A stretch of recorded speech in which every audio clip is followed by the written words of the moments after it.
Welcome to Thalira Tales, where stories bloom in silence, carrying emotion, mystery, and hidden truth. Step in and let the tale unfold. Welcome to the mysteries of marriage. My husband abandoned me at the airport and drove off alone.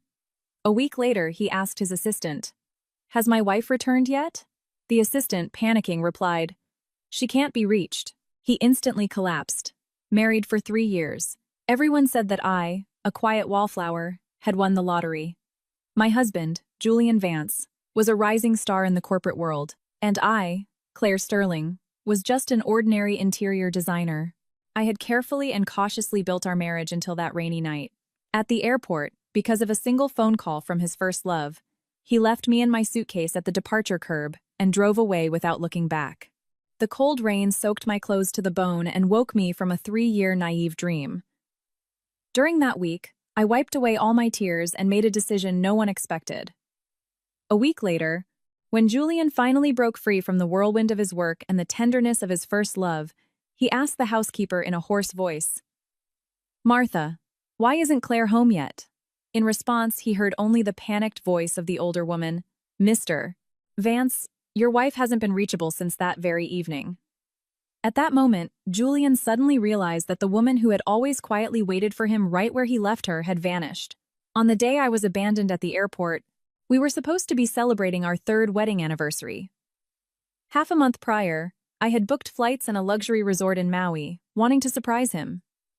For the last 6 months, he had been too busy. So busy that he often slept at the office, coming home only to crash into bed. I thought a trip just for the two of us would help bring back the warmth we had at the beginning of our marriage. In the VIP lounge at JFK Airport, full of hope, I sent him one last text. "Julian, I'm already at the airport. Waiting for you at gate 12. Don't be late for the flight." I attached a photo of my boarding pass. The message vanished into the void. 2 hours before the flight, he still hadn't shown up. He didn't answer his phone. I started to worry, but I kept making excuses for him. The board meeting probably ran late. Traffic on the Van Wyck must be a nightmare. An hour before the flight, I couldn't sit still anymore.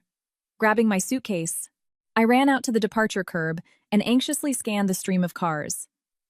Finally, his black Maybach appeared. I breathed a sigh of relief and waved. The car pulled up exactly in front of me. The passenger window rolled down, and I saw Julian's sharp profile. He was in a perfectly pressed black dress shirt without a tie, his eyes holding their usual detachment and a faint hint of irritation. "Julian." I reached for the door handle to open it and put my suitcase in. "Wait." His voice was cold. He wasn't even looking at me.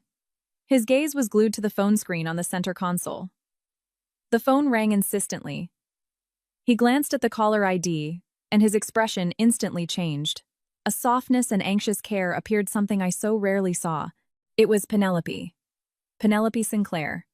His first love, the one who had moved to Europe chasing her dream of becoming a prima ballerina, the one he couldn't forget all these years. He answered immediately, and his voice became so gentle, a tone I had never heard directed at me. "Penny, what happened?" "Speak slowly, don't cry." From the other end came muffled sobs and broken phrases. I faintly heard, "Tore a ligament. It hurts so much. I'm alone. I'm scared." Julian's brows drew together, and his voice softened even more. "Don't be afraid. I'm coming right now. Drop me your location, stay put, and wait for me." Ending the call, he finally looked at me, or rather, at my hand holding the car door. That brief tenderness in his eyes quickly hardened, replaced by his usual businesslike coldness. "Claire, take a cab home, or change the ticket, cancel the trip, whatever you want." He spoke quickly, in a commanding tone that brokered no argument. I froze. My fingertips went numb. "Julian, what about our flight?" Penny was rehearsing at a studio upstate. She aggravated an old ankle injury, and there's no one around. He interrupted me with a hint of impatience, as if my questions were an inappropriate whim. "I have to go to her immediately, but today is our—" The words stuck in my throat. "Anniversaries happen every year." He looked at his watch, a gesture full of impatience. "Penny has an emergency. You always understand everything. Figure it out yourself." The word understand pierced my heart like two needles. In 3 years of marriage, the thing I had learned to do best was exactly that. Understand that I couldn't distract him from work. Understand that I had to handle all the household chores myself. Understand that I needed to disappear when he needed silence. Understand that I could never ask about Penelope Sinclair. But in exchange for my understanding, on the eve of our anniversary, my husband abandoned me in an impending downpour at the airport because of one phone call from his ex-girlfriend. Julian, my voice trembled, whether from the cold or something else. What if I say that today? I want you to come with me. He seemed genuinely surprised that I could be so ununderstanding and abject. He froze for a moment, and then his gaze completely iced over. There was no anger, only complete indifference and alienation. Claire, don't make a scene. He reached out and gently but firmly removed my fingers from the car door. Go home. I'll have Preston contact you. Saying that, he didn't even glance at me, rolled up the window, and the engine roared. The black car merged into traffic without the slightest hesitation and quickly vanished. Almost the exact moment the car disappeared from sight, the sky opened up. Heavy raindrops battered my face and my suitcase. The freezing water instantly soaked my trench coat and dress. Cars honked, people shouted, and garbled airport announcements echoed around me. Everyone was rushing toward their destinations or to those waiting for them. Only I stood alone on the edge of the curb, like forgotten luggage. The rain streamed down my hair, getting into my eyes, hot and bitter. I raised my hand to wipe my face, but touched only ice-cold skin. At that moment, a string in my soul pulled tight by 3 years of waiting finally snapped with a resounding crack. It turned out that all my efforts, all my waiting, weren't worth a single tearful phone call from Penelope. He wasn't too busy. He just didn't want to spend time on me. He wasn't naturally cold. He was just saving all his warmth for someone else. And I, Claire Sterling, in the script of Julian Vance's life, was probably just a temporary understudy, a supporting actress who could be written off the stage at any moment. Now that the leading lady had returned, it was time for me to exit. The rain intensified. I stood motionless, letting the water wash everything away. Strangely, after the initial sharp pain, a feeling of emptiness and peace washed over me, bringing a cruel, sharp clarity. I slowly bent down and grabbed the wet handle of my suitcase. The wheels rolled over the wet asphalt. I didn't take a cab home. I didn't want to take a single step back into that luxurious penthouse, full of Julian's traces but utterly devoid of warmth. I dragged my suitcase back into the bright airport terminal. My soaked clothes clung to my body. I was freezing, but my steps became firmer. I walked to the ticket counter and, using the last of the money I had earned from freelance design projects, bought a ticket on the next flight to a small mountain town in North Carolina, famous for its arts district and slow-paced lifestyle. It wasn't a luxury resort in Maui, but a place Julian would never think of and would never go looking for me. Before boarding, I took out my phone, deleted Julian's number from my contacts, and blocked him on every app. Then I turned off the phone, took out the SIM card, and dropped it into a trash can in the waiting area. Goodbye, Julian. Goodbye to my humiliating, ridiculous 3-year marriage. The plane soared into the night sky, piercing the heavy rain clouds. Outside the window was a serene, starry night, and amidst the chaos, my new life was quietly beginning. Julian found Penelope in the rehearsal studio. She was sitting on the floor, an ice pack pressed to her ankle, her eyes red from crying. Julian, seeing him, Penelope started crying again, displaying all her artistic fragility and dependence. I'm sorry for bothering you so late. It just hurt so much, and I was all alone.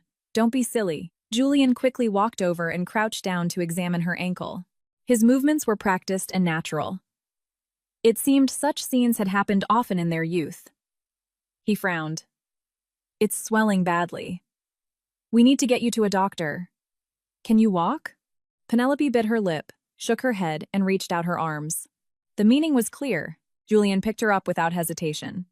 Penelope immediately pressed her face into his shoulder, inhaling the familiar, crisp scent of his cologne, the corners of her lips curving into a hidden smile. On the way to the clinic, Penelope spoke in a soft voice about the hardships of studying abroad, her dedication to ballet, and how much she missed him. Julian, all these years I thought about our past so often. It was so good back then. Julian, focused on driving, only offered a brief hum in response. His eyes flicked to the center console. The phone screen was dark. No new messages, no missed calls. Claire must have gone home by now, he thought. She had always been so quiet and obedient, never causing problems. With that thought, the slight unease he felt about abandoning her evaporated. After Penelope was treated and he took her to her rented apartment, it was late into the night. Penelope held onto his sleeve, her eyes shining. "Julian, it's so late. Are you going home? Maybe you could stay here, on the couch? I'm a little scared to be alone." Julian looked at the dark night outside the window, then at her bandaged foot, and finally nodded. "All right, rest. I'll be in the living room." He sat on the couch, but sleep wouldn't come. His phone screen lit up. Preston had sent tomorrow's schedule. He suddenly remembered that tomorrow was a special day of some sort. His memory was foggy. Doesn't matter, he decided. He opened his messages. The chat with Claire was frozen on the picture of the boarding pass. His finger hovered over the screen, but ultimately, he typed nothing. "It's late. She must be asleep. I'll talk to her tomorrow." For the next few days, Julian was incredibly busy. The integration of a newly acquired tech firm was proving difficult, and he practically lived at the office. Penelope needed to go in for checkups, and he had Preston arrange a driver for her, only occasionally asking about her condition. He completely forgot about his wedding anniversary and the wife he had left at the airport. Claire didn't text or call. The house was surprisingly quiet. At first, Julian considered this normal, even felt a bit relieved. Claire was always quiet and never interfered with his work. Maybe she's offended. She'll get over it in a couple of days, he thought. He remembered how last year he had missed her birthday because of an international conference. She had given him the silent treatment for 2 days, and then went right back to making him breakfast and ironing his shirts. It's probably the same this time. It's just a matter of time. When I finish this deal, maybe I'll take her to a nice restaurant, Julian reasoned, and pushed it out of his mind. 7 days passed. Finally, the major contract was signed, and Julian was able to leave the office by 8:00 p.m. The exhaustion of the past few days made him crave a hot shower and his own bed. When the car pulled into the private garage of his penthouse, he belatedly realized that the house was somehow too quiet. The warm lights in the living room weren't on. There were no sounds from the kitchen, and there was no figure waiting to greet him with the soft question, "Did you eat?" He frowned, punched in the security code, and opened the door. Only the motion sensor lights in the foyer came on. The cold white light illuminated the empty shoe rack. His slippers sat neatly in their place. Next to them were Claire's beige plush slippers. Nothing seemed to have changed, but something was wrong. "Where is Claire?" he asked as he loosened his tie, spotting the housekeeper, Martha. Surprise and worry flickered across the older woman's face. She wrung her hands. "Mr. Vance, didn't she go on vacation with you?" "She left with her suitcase that evening." Julian froze. His memory violently dragged him back to that rainy night at the airport.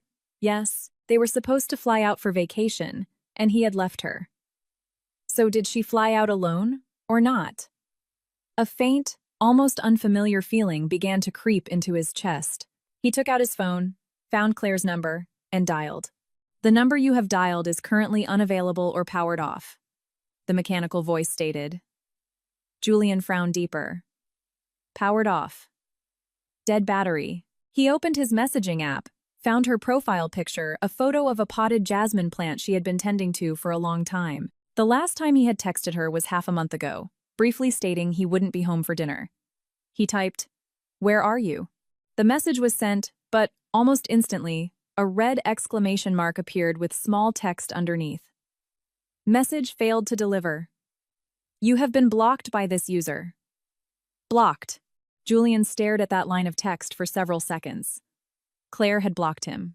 This realization caused the strange feeling inside him to swell into an inexplicable irritation. She dared to block him just because he hadn't gone with her when she was being so ununderstanding and petty? Martha. His voice grew hollow. A tension crept into it that he himself didn't notice. Has she really not been back all these days? The panic on the housekeeper's face became more pronounced. She shook her head. No, Mr. Vance. I haven't seen her since the evening you two left. I thought you were having a good time and decided to stay longer. Julian's heart dropped heavily. Not back. For 7 whole days. Did she contact you? Tell you when she'd be back? No, Mr. Vance. Martha's voice began to tremble. For the first couple of days, I thought it was normal. Then I wanted to ask if she needed anything prepared, but her phone was always off. I texted her too, no response. I was scared something had happened to her, but I didn't dare bother you at work. Julian stood rooted to the spot. His loosened tie hung around his neck. The light from the phone screen reflected on his suddenly pale face. The main lights in the living room were off. Only the sensors cast pale beams, stretching his shadow across the cold marble floor. The air felt stagnant. 7 days. Phone off. Blocked. Missing. These words spun in his head, colliding and merging into a single possibility he had never considered. Claire hadn't just gotten offended. She hadn't just started giving him the silent treatment. She had cut all ties and silently vanished from his world. The realization hit him like a physical blow, leaving a ringing in his ears. The irritation was replaced by a massive, unfamiliar feeling. It was a mixture of shock, confusion, and a chilling sensation he didn't want to admit even to himself. Panic. Did she leave a note? Or take any of her things? He heard his own dry, raspy voice. Martha, frightened by his appearance, hastily replied, I'll go check her room and study right now. Julian didn't move. He stood still, slowly looking around the space he called home, but which he had never truly examined. Huge, luxurious, clean, and cold. Empty, without the slightest sign of life. When Claire was here, it seemed exactly the same. She had always quietly and neatly arranged everything, like a soft background. Her presence was taken for granted, so much so that he hardly noticed it. Only now, when that background was abruptly ripped away, did he see the gaping void. Martha ran down the stairs, holding a light blue envelope in her hands. Her voice shook. Mr. Vance, I found this on her vanity, under her jewelry box. Julian snatched the envelope. It was light. On it, in Claire's neat handwriting, was just one word. Julian. His fingers went numb. He quickly ripped it open. There was no letter inside, only 2 thin, neatly folded pieces of paper. One was a petition for divorce, signed by her. The words Claire Elizabeth Sterling were written so firmly they almost pressed through the paper. The second was a debit card. Stuck to the back was a small sticky note with the same handwriting. The remaining balance of the household allowance for the past 3 years. I'm returning it all. As of this moment, we are even. Live and be happy. We are even. Live and be happy. Julian gripped the 2 light pieces of paper with ice-cold fingers. Dead silence hung in the living room, broken only by his accelerated breathing and the wind howling outside the window. At that moment, his phone rang. The name Penelope flashed on the screen. In any other situation, he would have answered immediately. But right now, the cheerful ringtone in the empty, silent penthouse sounded deafening and almost grotesque. He didn't answer. He just lifted his head and looked out into the dark night. A lump sat in his throat, preventing him from making a sound. It turned out that the little bird who had always sat quietly on her perch, whom he considered his property, hadn't forgotten how to fly. She had simply folded her wings. And now, she had flown away. Flown into a sky where he would never find her, and where he could no longer reach her. Julian ignored Penelope's call. He stood in the middle of the cold, empty living room, clutching the divorce papers and the debit card. It seemed he was truly seeing the place he called home for the first time. Without Claire's presence, this luxurious space felt like a perfectly staged hotel room. No warmth, no life, no one waiting for him. Martha stood nearby, afraid to speak. After a long time, Julian finally seemed to find his voice. He rasped, Martha, carefully check all the belongings in Claire's room. Make me a list of what she took. And also, he paused. His eyes fell on the card in his hand. Check the transaction history on this card. Let's see exactly how much money she returned. Yes, Mr. Vance. Martha answered quickly and hurried upstairs. Julian walked over to the wet bar and poured himself a glass of bourbon. The ice-cold liquid burned his throat but failed to soothe the growing anxiety and emptiness in his chest. He picked up his phone again, ignoring another missed call and texts from Penelope, and dialed his assistant. Mr. Vance. Preston answered immediately. Julian's voice was strained, though he didn't notice it. Preston, use every resource we have and find Claire Sterling. Start with the security footage at JFK from that night. Check every flight, train, hotel, booking, anything that requires her ID. I want to know where she is within 24 hours. Preston, on the other end, was clearly stunned. In all his years working for Vance, he had never heard him issue a command with such an urgent, almost unhinged tone and, for his wife, no less. Yes, sir. Getting on it immediately. The next 24 hours became a strange ordeal for Julian. He canceled all non-urgent meetings and sat in his office, staring at his computer screen as his assistant sent in fragments of information. For the first time, he focused all his attention on 3 words. Claire Elizabeth Sterling. The pieces began to form a picture. She had bought a ticket on a red-eye flight to a small mountain city in North Carolina, Asheville, known for its arts district and pottery. She paid for the ticket and all subsequent expenses using a personal bank account he had never seen. She checked in under the name Claire Sterling at a bed and breakfast called the Quiet Haven and had lived there for the past 7 days. The B&B owner mentioned that the girl, Claire, was very quiet, left early in the morning, returned late at night, and seemed to spend all her time walking around the arts district or at an old local pottery studio. Mr. Vance, Preston reported over the phone, sounding slightly hesitant. There's something else. A week before she left, your wife transferred all the money from her freelance design account, about $50,000 in 3 transactions, to her personal, rarely used card. And yesterday, a $15,000 transfer was made from that card to the account of Hayes Pottery Studio. The payment memo said, Master Ceramics course and materials. Ceramics. $15,000. Julian unconsciously drummed his fingers on the desk. He knew Claire had studied design, but her liking pottery was news to him.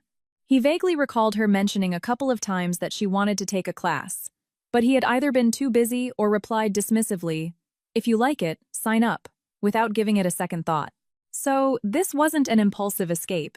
It was a planned departure. She had even funded her new life with her own money to learn a craft he knew nothing about and probably would never have approved of.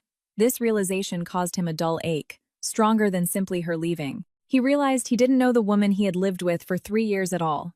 Her hobbies, her dreams, her savings, all her thoughts hidden behind her silence. He knew nothing. Book me a ticket on the next flight to Asheville. Julian closed his laptop and stood up. He had to see her immediately. Mr. Vance, tomorrow morning are the final negotiations with Omnitech. Reschedule it, he interrupted in a tone that allowed no argument. A flight, then a rental car. By the time Julian, covered in travel fatigue, stood at the gate of the Quiet Haven bed and breakfast, it was already evening. The historic town was bathed in the golden rays of the setting sun. Brick sidewalks, mountain streams, it seemed. Time moved slower here.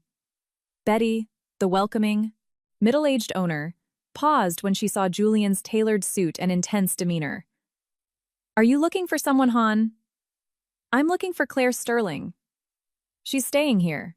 Julian tried to speak calmly. "Ah, Claire." Betty smiled, though a bit confused. "She's usually at Arthur's pottery studio during the day. She only comes back in the evening." "But, mister, who are you to her?" "I'm her husband." When Julian said those 2 words, his heart gave an unpleasant lurch. Betty gave him an assessing look and pointed down the road. "Hayes' studio is down by the river, about a 10-minute walk, though it seems Claire is quite happy here."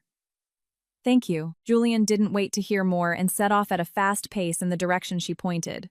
The closer he got to the studio, the more distinct the earthy smell of wet clay became. It was an old brick building with a small courtyard. The gate was open, and the quiet hum of a spinning pottery wheel and soft acoustic music drifted out. Julian stopped at the gate. In the courtyard, under an old oak tree with her back to him, sat Claire at a pottery wheel. She wore a simple linen shirt, sleeves rolled up to her elbows. Her hair was messily tied up, a few strands falling against her neck. The golden sunset filtered through the leaves, casting a soft, glowing halo around her. She leaned forward slightly, her hands confidently gripping a spinning mound of clay. Her expression was focused and serene. Julian had never seen that expression on her face. Not the timid look she wore around him, nor the quiet, sad look she had when she was alone. This was pure immersion, the calm and satisfaction of creation, radiating a soft light. The clay in her hands seemed to come alive, rising and thinning with every rotation of the wheel, taking on elegant curves. Her fingers were coated in mud, but her movements were confident, strong, and full of inexplicable harmony. Julian just stood and watched. The anxiety, the questions, and even the hidden anger he had brought with him seemed to dissolve into this peaceful scene and the smell of clay dust. In their place came a massive, unfamiliar sense of disorientation, and even a fear of disturbing this peace. In his memory, Claire was always in elegant dresses, with perfect makeup, quietly arranging flowers, reading a book, or cooking dinner for him. She was like a beautifully crafted painting, pretty, but devoid of life. But this woman, sitting amidst the earth and sun, with her hands in the mud, with such a focused face as if she held the world's greatest treasure, was terrifyingly unfamiliar to him, yet she radiated an astonishing, vibrant life force. It turned out that, stripped of her role as Julian Vance's wife, this was who she was. Claire. He finally spoke. His voice was hoarse from long silence and tension. The pottery wheel slowly stopped. Claire's back tensed almost imperceptibly. She didn't turn around immediately. She slowly lifted the formed piece off the wheel, carefully set it on a wooden shelf, then grabbed a damp towel and thoroughly wiped her hands. Every movement was unhurried, calm. Then she turned around. The sunset illuminated her face. She wore no makeup. Her skin had caught a slight tan. Her eyes were clear and calm. When she looked at him, there was no anger, no resentment, no tears, none of what he had expected to see. Just a deep, pool-like calm and a mild, understanding detachment. "You're here," she said. Her tone was so even it was as if she were commenting on the weather. All of Julian's prepared words, the questions, the explanations, even the authoritative "we're going home" stuck in his throat. Under her calm gaze, they seemed pale, powerless, and even ridiculous. He opened his mouth, but out of 1,000 words, he could only squeeze out a dry. "Your phone was off." "Yes." Claire nodded, picked up a glass of water from the table, and took a sip. "I changed my number and stopped using those apps. I wanted to live in peace." Her calmness was like a soft but impenetrable wall, repelling all his emotions and words. Julian felt a powerlessness he had never known before. He took a step forward, trying to close the distance. "Claire, that night at the airport, it's me." "Julian." Claire interrupted him quietly. Her voice was still peaceful, but it carried an undeniable firmness. "What happened, happened. The divorce papers? You must have seen them. Let's find time and make it official. I don't want your money or property. Let's just consider these 3 years a dream." A dream. These light words slowly carved into Julian's heart like a dull knife. He suddenly realized that in 3 years of marriage, he had never heard her say his name so clearly, coldly, and with such resolve. It wasn't a dream. He abruptly raised his voice, not noticing his own urgency. "Claire, I know I was wrong that day. I shouldn't have left you, but Penny, she had an emergency. She's alone in the city, and with her injury, I don't need explanations regarding Miss Sinclair." Claire interrupted again. A faint, almost ghostly smile touched her lips. "That is your business with her. It has nothing to do with me." "How does it have nothing to do with you? You are my wife." Julian's self-control began to tear at the seams. He stepped forward, trying to grab her wrist. But with a fluid movement, she dodged him. The hand that used to gently straighten his collar and serve him hot coffee, now bearing the remnants of cold clay, avoided him like a snake. Claire looked up and met his eyes calmly. The eyes that had once been full of tender expectation now reflected only a clear understanding and a slight weariness. "Julian," she said slowly, enunciating every word. "From the moment you abandoned me in the rain at the airport without hesitation because another woman called, from the moment you went 7 whole days without checking on me or even remembering what day it was, from that moment, my status as your wife ceased to exist. That's not true. I was incredibly busy those days. So busy that you couldn't find the time for a single text or call?" Claire asked quietly. The voice was low but like a fine needle. It precisely punctured all his self-deceiving excuses. "Admit it, Julian. You weren't too busy. You just didn't care. You didn't care if I got soaked in the rain, didn't care if I was hurt, didn't care where I went, or even if I still existed in your world." She paused. Her gaze swept over his expensive but slightly travel-wrinkled suit, noting the undeniable anxiety and confusion in his eyes. A deep exhaustion sounded in her voice. I'm so tired of these 3 years. I was always waiting for you to turn around, to see me, to give me just a little attention and care. I was like a beggar holding out my heart on the road you walked on. But you couldn't even spare the time to look down. No, Julian. I don't want to wait anymore, and I don't need to. Claire's voice suddenly became incredibly light, as if she had dropped a massive weight from her shoulders. Look at me. Without you, without the title of Julian Vance's wife, I am living very well. For the first time, I realize how good the clay smells in the sun, that my hands can do more than iron your shirts, they can create warm, beautiful things. That living a day in silence, for myself, is peaceful and joyful. She walked to the gate and looked out at the slow-moving river and the smoke rising from a chimney on the opposite bank. Her profile in the sunset light seemed soft but resolute. Go back, Julian. Go back to your corporate empire, to the world where you need to control everything. That's your battlefield. But here. She turned and looked at him. Her gaze was serene, but it felt like it crossed a distance of 1,000 miles. Here is my peace. We were always from different worlds. I was foolish before, trying to squeeze into yours. Now I understand. And I've stepped out. Let's let each other go. All right. Julian froze, staring at her figure framed by the gold of the sunset, at her eyes filled with a peace and vastness he could never, and would never, reach. He suddenly realized clearly that he hadn't lost her temporarily, not just over a fight. He had lost her forever, permanently. The Claire who had once looked at him with her whole heart. An invisible hand seemed to squeeze his chest. A dull ache made it hard to breathe. He opened his mouth, but the lump in his throat prevented him from speaking. The sun dipped behind the distant mountains. The last golden ray slipped off Claire. She turned, picked up the freshly made clay vase from the shelf, still holding the warmth of her fingers, and called out into the depths of the studio. Arthur, I'm heading out. I'll come finish this tomorrow. From inside came a warm, older voice. All right, Claire. Walk safe. Claire gave Julian a slight nod. It was a final farewell. Then, cradling her vase, she walked out of the courtyard with steady steps, heading down the brick path toward the B&B. She never looked back. Julian stood for a long time in the gathering dusk, watching her silhouette dissolve into the warm lights and the flow of people in the historic town until she completely disappeared. The evening breeze brought the scent of river water and the aroma of dinner from nearby houses. It was an ordinary smell, but full of life. It was so different from his usual cold, air-conditioned offices and expensive colognes. He suddenly remembered how, a long time ago, Claire had timidly asked him, Julian, why don't we go to a quiet little town sometime? Just live there for a few days. Just the two of us. What had he answered then? He thought he was reading some report and, without looking up, irritably snapped, What's there to do? It's a waste of time. Yes, a waste of time. So he left her alone in what he considered a waste of time alone for 3 whole years, until she finally accumulated enough disappointment to decide to erase his world, and him along with it, from her time entirely. Julian slowly crouched down and picked up a small, dried lump of clay from the ground that Claire had accidentally dropped. The rough surface burned his palm. It turned out this was what it felt like to have your heart ripped out. Claire walked along the brick path toward the B&B, clutching the damp vase to her chest. Dusk was falling, and the street lamps along the riverbanks flickered on one by one, reflecting in the water and scattering into thousands of trembling lights.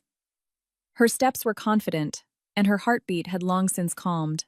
The tension and feigned composure she had felt upon seeing Julian washed away the moment she was out of his sight, leaving behind only deep exhaustion and an even firmer resolve. She wasn't surprised Julian had found her. With his resources, it was only a matter of time.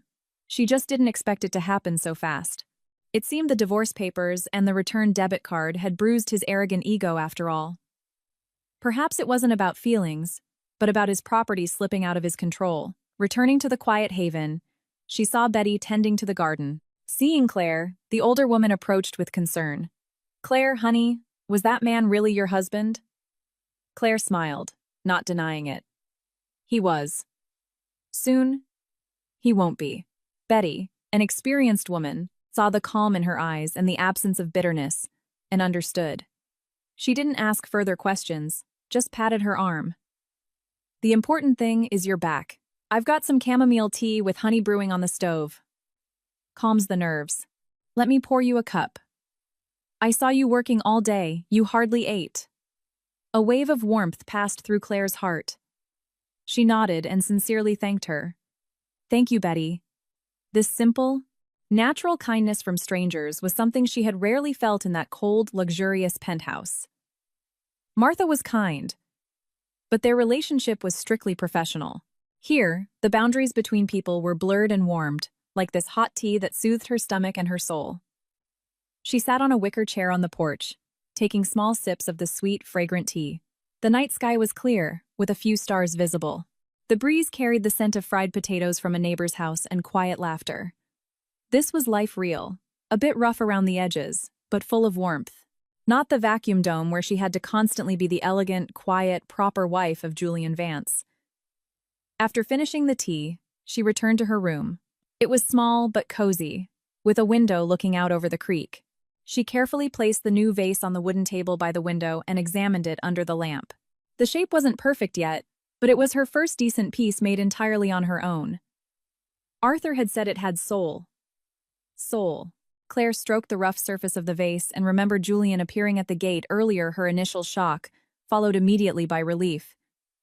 What was going to happen, happened. It was good that now it would all be over. She didn't turn on the main light, just sat in the quiet moonlight and the glow of the street lamps. Julian's appearance was like a stone thrown into a calm lake. Ripples formed, but there was no storm at the bottom. In these short 7 days spent among clay and sweat, trial and error, she felt she had kneaded all her resentments, bitterness, and disappointments from the past 3 years into the clay. And with every rotation of the wheel, with every shaping and sanding, she had transformed them into a quiet strength. She realized she was truly over it. Meanwhile, Julian sat in the town's only decent hotel, awake all night. The accommodations were far from his usual presidential suites, but sleep evaded him entirely. His mind kept replaying the scene at the pottery studio. Claire's calm gaze, her detached tone, and that phrase, "Let's let each other go." He never thought the words "let go" would come from Claire directed at him. He always controlled everything. He decided when things started, set the pace, and he thought he would decide when things ended. But she had decisively walked away, taking the power of choice into her own hands. Preston had sent more detailed information, including Claire's routine over the last week. Up at 7:00 a.m., a walk by the river. At 8:00 a.m., classes at Arthur's studio. For lunch, a bowl of homemade chili and cornbread at a small local diner around the corner. Afternoon, more classes or solo practice. Evening, return to the B&B. Sometimes, she went to the local community center for a bluegrass music session. Measured, calm, fulfilling. The report included a few photos taken from a distance. In one, she sat on the stone steps by the river, thoughtfully looking at the water. In another, she was walking out of the studio, clutching something to her chest, a bright smile on her face. The sun played in her hair. Julian stared at that photo for a long time. He suddenly realized he couldn't remember the last time Claire had smiled so easily, naturally, and genuinely around him. It seemed so long ago that the memory had faded. He automatically opened the rarely used family album on his phone. It was mostly photos from the beginning of their marriage, taken at her parents' insistence, and a few shots from corporate galas where she accompanied him. In every photo, she wore perfect makeup, elegant clothes, and held onto his arm with a standard smile and empty eyes. Even through the lens, her timidity was obvious. Not a single photo was like the one in the report alive, real, smelling of the earth. The dull ache in his chest returned, sharper and clearer than during the day. He turned off the phone and walked to the window. The mountain town was quiet. He could only hear the rushing water and the occasional bark of a dog. It was so different from the eternal noise and neon lights of the city. Claire had said her peace was here. What was in his world? Besides endless meetings, negotiations, galas, and a house that was always waiting but ignored by him. What else? Penelope's name flashed on the screen again. He declined the call and typed a message. Focus on healing your injury. I am incredibly busy for the foreseeable future. Do not disturb me. Then he put the phone on silent. He needed to think everything over. No. Not think, admit. Admit his arrogance over the past 3 years. Admit that he had lost someone, and admit this unprecedented, unfamiliar emptiness in his soul. The next morning, right at dawn, Julian left the hotel. He didn't call for a car, but walked from memory toward the pottery studio. He didn't go inside. He just found an inconspicuous spot across the river and watched from a distance. Claire arrived on time, the same simple linen clothes, face without makeup, carrying a canvas tote. She smiled and greeted a neighbor returning from the farmer's market, then walked into the courtyard. Soon, the familiar hum of the wheel and the quiet voices of her and Arthur drifted out. He couldn't hear the words, but the atmosphere was light and relaxed. Julian stood there for a long time, like a trespasser peeking into someone else's happiness. He watched Claire intently knead the clay, listened carefully to the old master's instructions, how her eyes lit up at a successful stage, and how she crinkled her nose at a failure, stubbornly starting over. These rich, vibrant emotions were a treasure he had never seen in their 3 years of marriage. Around lunchtime, Claire washed her hands, said goodbye to the master, and walked out. She didn't go home but confidently turned down an alley toward that local diner. Julian hesitated, then followed her. The diner was small, only 4 or 5 tables occupied by locals and a few tourists. It was noisy, crowded, and smelled of home cooking. Claire seemed to know the owner. She smiled and said, "The usual, please."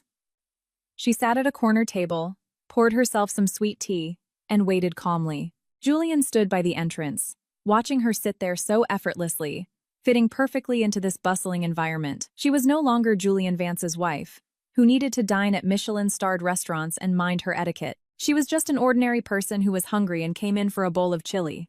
But her back was straight, her gaze clear, and she looked freer and more confident than ever. There was a groundedness to her. His feet felt rooted to the ground.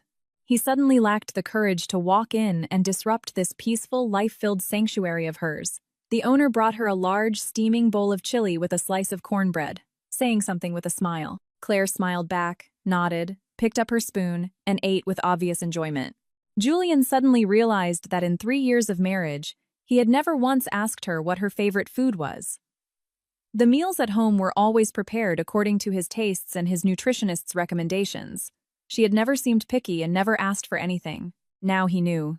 She loved simple, hearty food like this. He silently turned and walked away from the noisy alley. He walked along the river. The sun blinded his eyes. For the first time, he clearly realized that what stood between him and Claire wasn't just Penelope, not just abandoning her at the airport, and not just 7 days of indifference. What stood between them was his arrogance, his cold apathy, his refusal to even try to understand her world. And now, he was paying the ultimate bitter price for that arrogance.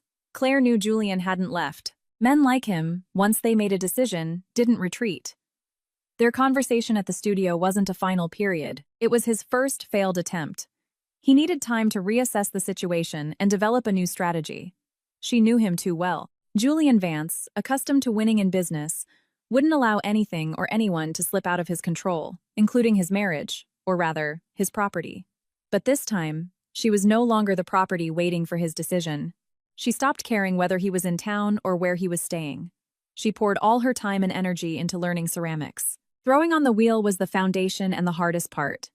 The pressure, the moisture, the feel of the material, the focus, the slightest deviation, and the piece collapsed. She experienced countless failures. Calluses formed on her hands, cracking and turning into rough skin. But she didn't think of quitting. Clay is honest. The effort you put in is exactly what you get out. It was so much simpler and easier to understand than human relationships. Arthur was a master craftsman, one of the best in the state. He was a man of few words, but his advice was precise. He saw that Claire had a steady hand and the right mindset, and he taught her with all his heart. From wedging the clay to throwing, trimming, and firing step by step, Claire immersed herself in the process, as if she had returned to her college days, pulling all-nighters in the design studio. Pure, focused creation, full of the joy of making something real. Julian, as expected, didn't try to bother her again, but he hadn't left Asheville either. He rented a room at a more secluded lodge nearby. During the day, he seemed to be working remotely. His laptop was always with him, his conference calls endless. But every time Claire walked to the studio, to the diner, or strolled by the river in the evening, he would be somewhere nearby. He didn't speak, didn't approach. He just watched. At first, Claire felt uncomfortable, but then she accepted it. He watched, that was his business. She lived, that was hers. She even began to ignore his presence, treating him like an unusual rock on the riverbank. Her world slowly filled with new shapes of pottery, rare praise from Arthur, hot tea from Betty, and extra cornbread from the diner owner.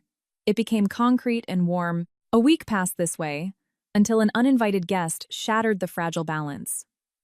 That day, Claire had just finished a rather successful vase and was carefully setting it on the shelf to dry. From the courtyard came the sharp clatter of heels and a whiny, petulant female voice. "Julian, you're staying in a place like this? I barely found you." Claire's hand twitched slightly. She had only heard that voice once, over the phone on that rainy night. Then, it had been muffled by tears. Now, it was clear and grating. She turned and saw Penelope Sinclair, wearing an elegant designer dress utterly out of place in the rustic mountain town. Teetering on stilettos, she walked into the courtyard, her face full of grievance and dissatisfaction. Julian was a few steps behind her, frowning, looking profoundly displeased. Penelope's gaze swept the courtyard and landed on Claire, on her clay-stained apron and hands. Disbelief flashed in her eyes, followed by undisguised contempt, and a sudden, feigned understanding. "Claire." Penelope lifted her chin. Her tone was condescendingly inquisitive. "Is that really you? I thought Julian had made a mistake. What are you doing here?" She pointed at the tools and raw clay as if it were something shameful. Claire set down her tool, untied her apron, and calmly wiped her hands.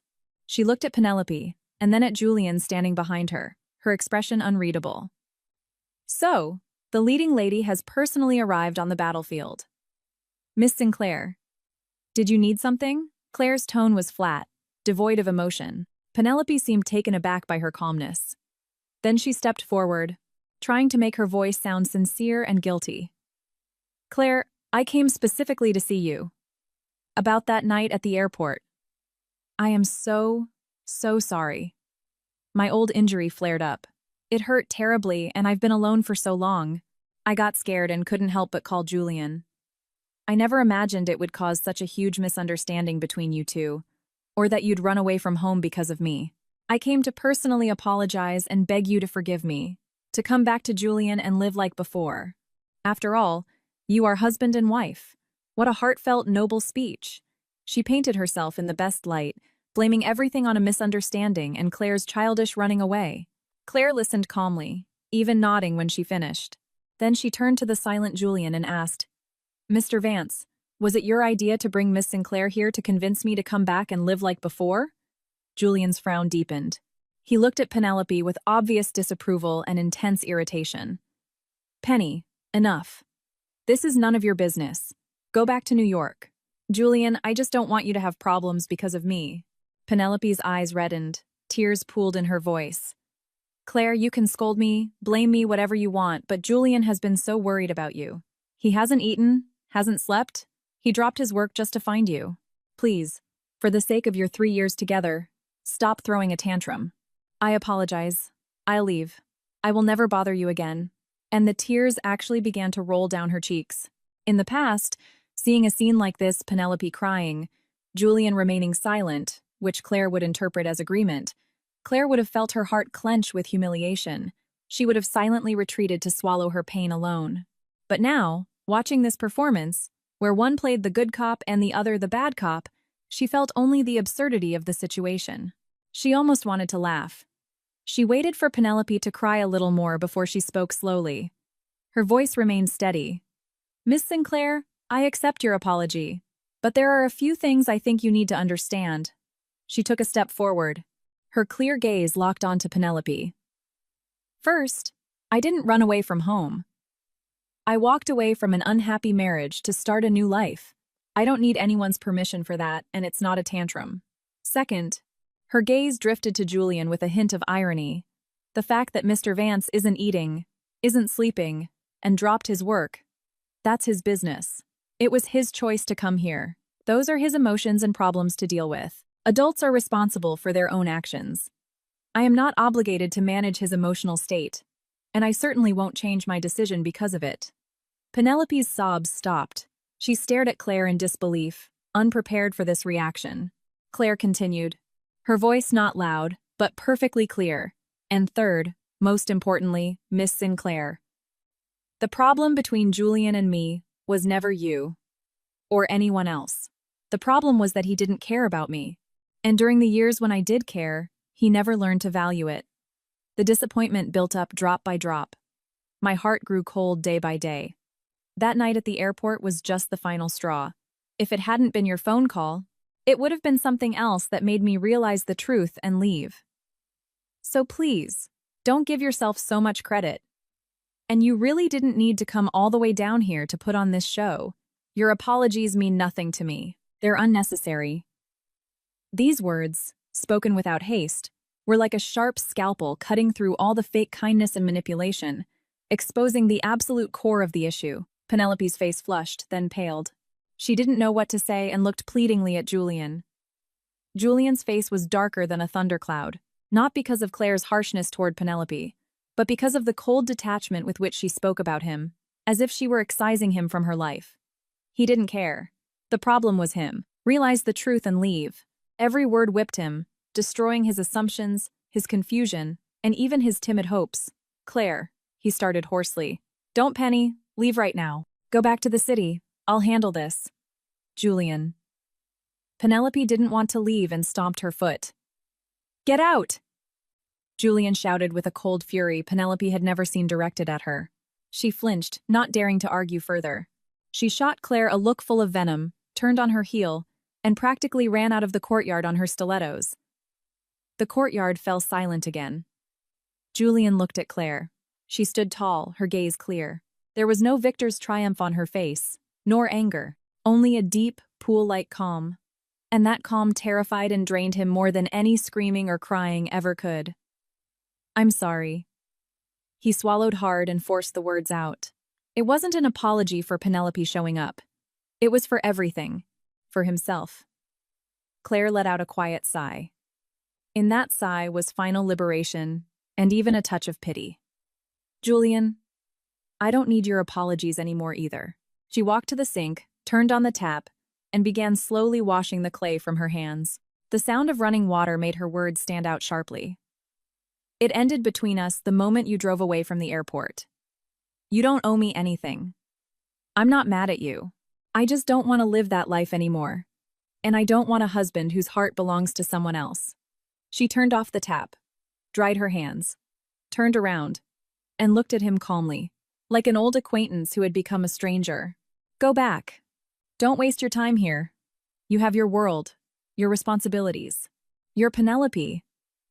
And I am happy here, peaceful and fulfilled. This is what I wanted.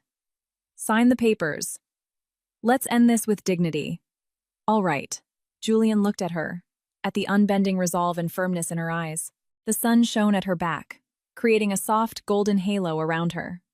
She stood against the backdrop of the old studio, with traces of clay on her hands, looking more like herself than ever before. She was glowing. He suddenly realized a distinct fact. He hadn't just lost an obedient wife. He had lost a woman who had once looked at him with her whole heart. He had lost a sincerity he never valued, and he had lost a potential future full of warmth and support. And now, this woman had buried the past with her own hands, and was confidently walking her own path without looking back. All his attempts to salvage it seemed pathetic and ridiculous against her conscious resolve. After a long time, Julian slowly, heavily nodded, as if it cost him all his strength. All right, he said in a voice as dry as sandpaper. I respect your choice. I'll sign the papers. Claire didn't seem surprised. She merely smiled faintly.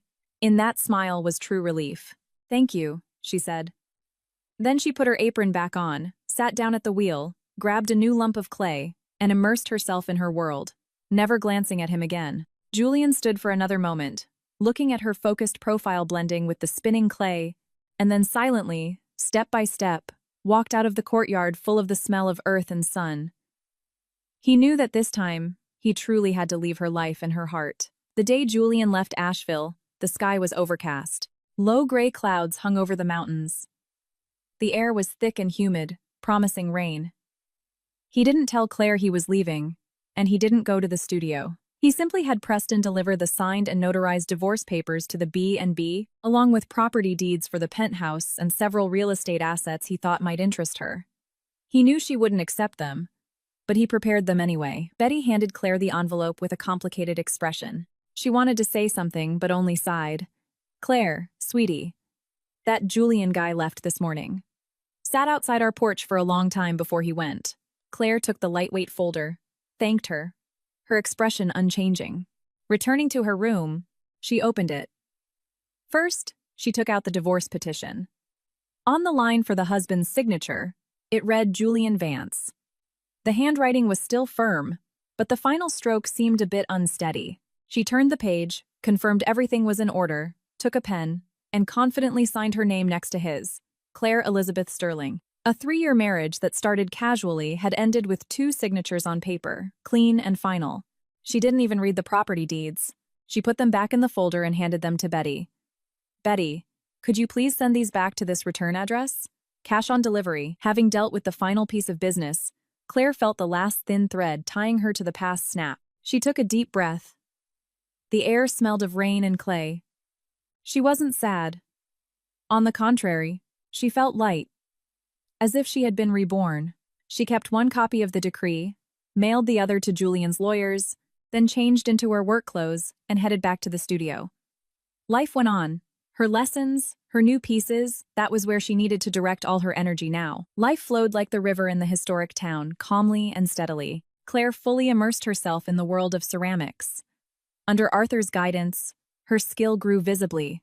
From lopsided practice pieces, she moved to creating balanced, harmonious bowls, vases, and pitchers. She began experimenting with simple glazes, bamboo shoots, willow leaves, a few brushstrokes depicting distant mountains. Arthur told her that her designs had air and soul. But most importantly, she found a long-forgotten peace and a sense of belonging here. She became friends with the owners of the diner, and now they always gave her an extra scoop of chili. She met the retired man who ran the bluegrass circle at the community center, and sometimes went to listen to him play the banjo. And Betty became like family, reminding her to wear a sweater, and always saving her a slice of pie. She was no longer an accessory, Vance's wife. She was just Claire Sterling, a quiet but determined young woman from the city who was learning to make pottery. 3 months later, Asheville hosted its annual Appalachian Arts and Crafts Festival. Arthur advised Claire to exhibit a few of her best pieces in the emerging artist's tent. Not to win prizes, but to see people, talk, broaden your horizons, he said. Claire was hesitant, but she gave in. She chose 3 pieces: a simple, wide-brimmed bowl covered in a slate blue glaze, a small vase with carved bamboo details, and her favorite, a rustic teacup with a speckled glaze that resembled partridge feathers. It had been difficult to make, but the result was incredibly warm and authentic. On the day of the festival, the town was packed with tourists. Claire's booth was in an inconspicuous corner, but she had decorated it beautifully, draping the table in indigo linen. She didn't expect much attention. But her works, with their simple forms, warm colors, and restrained charm, attracted collectors. An older, distinguished gentleman stood at her table for a long time, admiring the teacup. "There is pedigree in your work, nothing gaudy," he said, and bought it for a handsome price. As he left, he handed her his card. He was the vice president of the state's artisan guild. Claire was thrilled. For the first time, something she had created with her own hands and heart had been recognized and valued. It was a feeling no jewelry or designer bags could ever provide. As she was carefully putting the money away, a familiar voice sounded nearby. "Claire, is that really you? Did you make all this?" Claire looked up and saw Ethan, a friend from her college design program. Ethan was 2 years ahead of her, studying sculpture, but had always been interested in practical crafts. "Ethan, what are you doing here?" "I came for the guild conference." He pointed toward the main pavilion and looked back at her work. "Wow, Sterling. Long time no see, and you're already a master. The colors, the forms." "I'm just learning from a local master," Claire said, blushing slightly. "Don't be modest. I heard you had some life changes." So you live and study here now? Claire nodded confidently. Yes. I like it here. Ethan looked at her.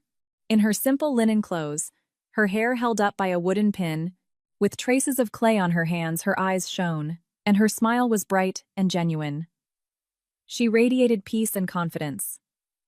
Completely unlike the girl with sad eyes who used to stand timidly next to Julian Vance. That's great, Ethan said sincerely. You look so much better than before. This is the real you. Hey, by the way, next month there's a modern craft exhibition in Chicago called New Traditions. Our guild is co-hosting it. Your work is really interesting. Do you want to participate? Claire took the flyer, hesitating. I've only been doing this for a few months. Art isn't about time. It's about feeling. About the spark. Ethan interrupted. I think you'd do great. Think about it. It's a huge opportunity. Claire looked at Ethan, then at her work, remembering the older collector's words. A fire seemed to light inside her.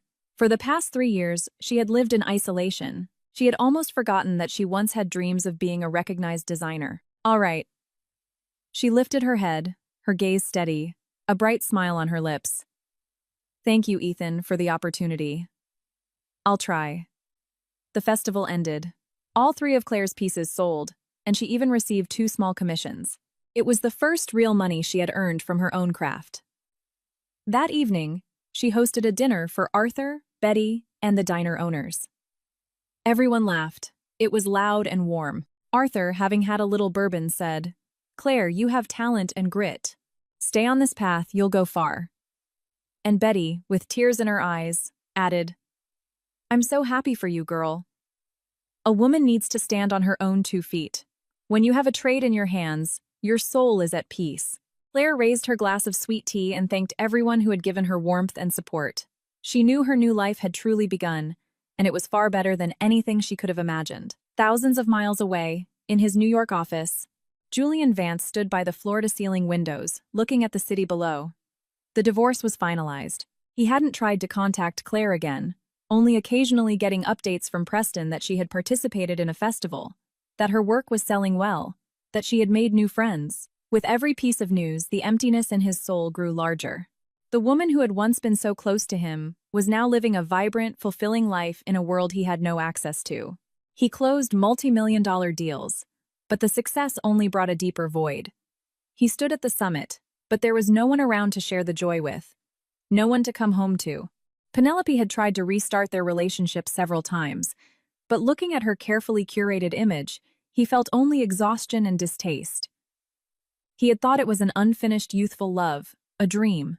But when the moonlight he had considered mere background Claire completely disappeared, he realized that his youthful infatuation was laughably superficial. It couldn't fill the massive hole torn into his life. He developed insomnia, wandering the empty, cold penthouse at night. Sometimes he bought her favorite red velvet cake, watched it sit untouched, and threw it away. Some things, once lost, can never be recovered. Some people, once let go, are lost forever. Eventually, he locked the divorce decree and the returned property deeds in the furthest corner of his safe and gave Preston one final order. You no longer need to report to me on Claire Sterling, unless she contacts us herself, or there's an absolute emergency. Yes, Mr. Vance. Julian looked out into the dark night. The city glittered with lights, but not a single one burned for him anymore. In the end, for his pride and indifference, he had paid the highest and most bitter price of his life. 3 years later, Chicago Arts District. The New Traditions exhibition for modern artisans was in full swing. The booth for Claire Sterling and her studio, Sterling Ceramics, was located in a bright corner. Instead of a modest folding table like in Asheville 3 years ago, it was now a stylish space designed with raw wood and linen. Her work had become more mature and confident. Simple, elegant forms, calm, earthy glazes.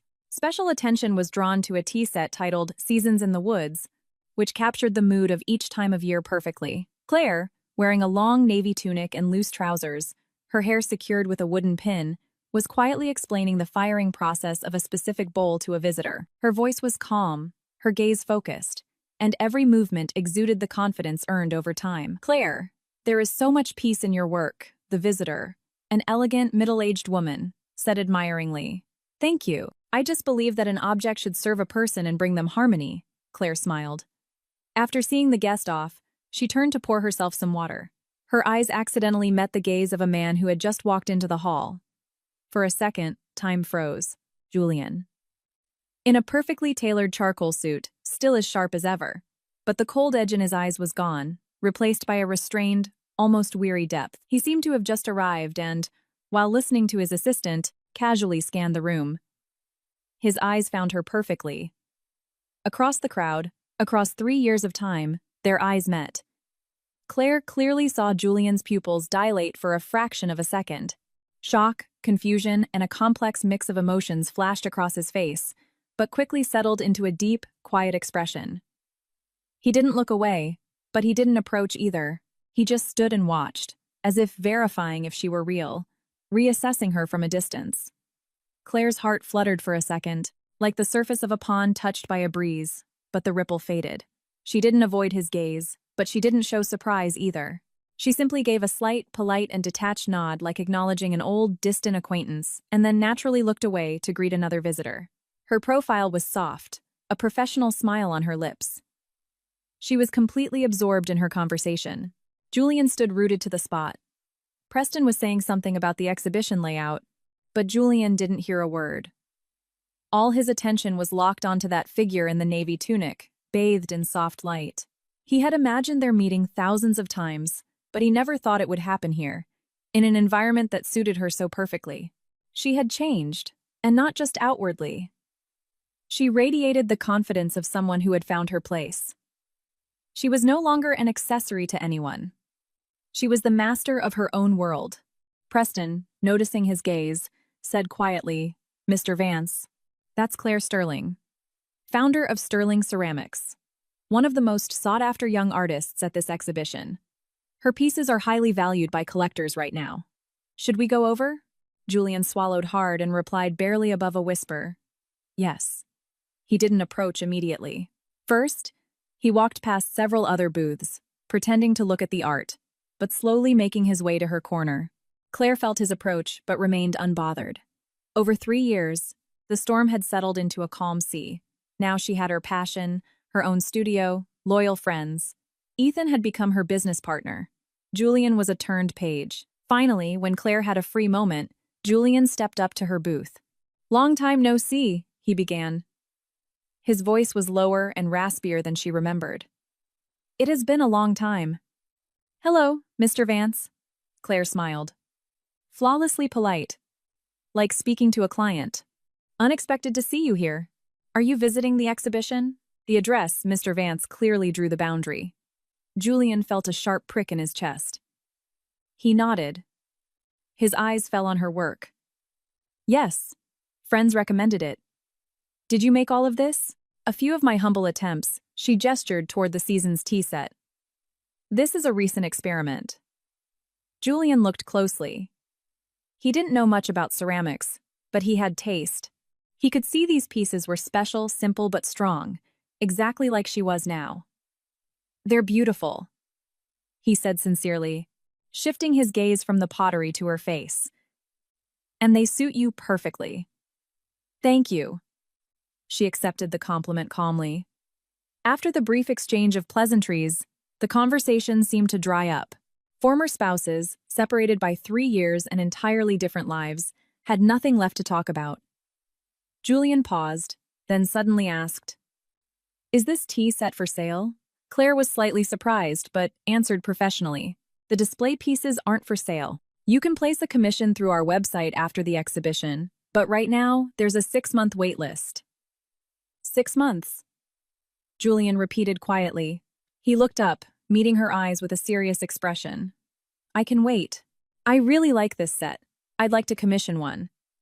He paused, then added, "Also, I'm currently working on developing a luxury wellness resort property. We need unique artisan pieces for the interiors. Does your studio take corporate contracts?" He said your studio, not you. He was putting them on equal commercial footing. Claire thought for a moment. Partnering with Vance Corporation would undoubtedly be massive for her brand. This was purely business. "Thank you for your interest, mister." Vance, she said, using an even more formal tone. For wholesale and corporate inquiries, you can speak with my commercial director, Ethan Brooks. Here is his card. She handed him an elegant business card. Ethan Brooks. Julian took it. His eyes lingered on the name for a second. He remembered that guy, the one from the festival in Asheville. Now he was her partner. Something twisted in his chest, but he didn't show it. Understood. My office will contact Mr. Brooks. Clear boundaries. Professional tone. Exactly what Claire wanted. I won't keep you any longer. You have a lot of guests, Julian said, stepping back.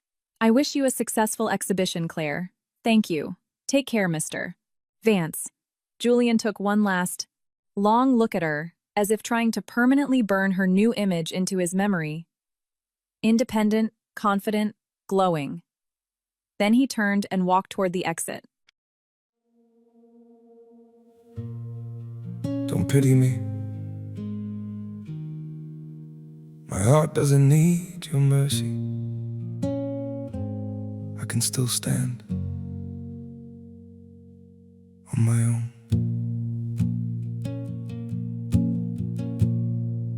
I was broken by your leaving, fell deeper than I thought I would. But pain has taught me how to heal now and survive what once I couldn't. You don't have to look back sadly, don't reach out with guilty hands. What you shattered made me stronger. Now I rise where I once collapsed. My heart doesn't need your pity, not another empty sign. I've got enough strength left within me to rebuild this life of mine. My feet are steady through the sorrow. I can stand through all the pain. You don't have to save me, darling. I'll learn to breathe again. I once begged for your affection. Now I've learned my worth in scars. And the man you left in pieces found his own way through the dark. My heart doesn't need your pity, not another empty sign. I've got enough strength left within me to rebuild this life of mine. My feet are steady through the sorrow. I can stand through all the pain. You don't have to save me, darling. I'll learn to breathe again.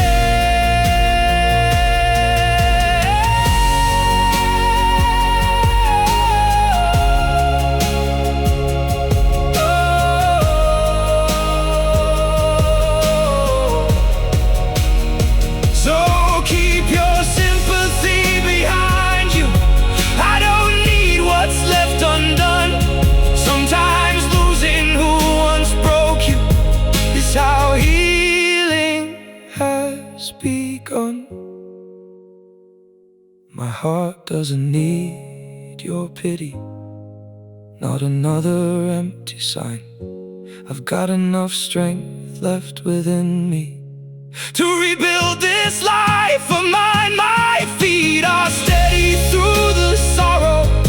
I can stand through all the pain. You don't have to save me, darling. I'll rise alone again.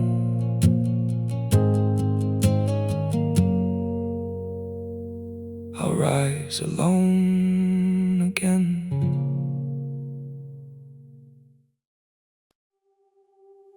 I'm freezing. I'm bleeding, slowly fading away. But don't worry, I'm fine.